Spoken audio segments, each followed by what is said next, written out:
dobrodošli u prvi tutorial na mom kanalu. U ovom tutorialu ću vam pokazati kako skinuti Mirrorless section bez ovog kode loga. Znači, linkovi će vam biti u deskripciji. Prvi vam je link ovaj za action.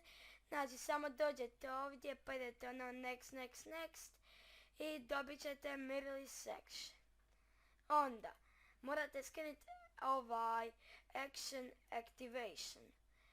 I onda kada se to skinu, dobit ćete ovakvu ikonicu.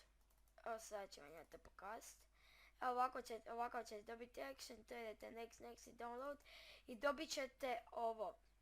To kopirate.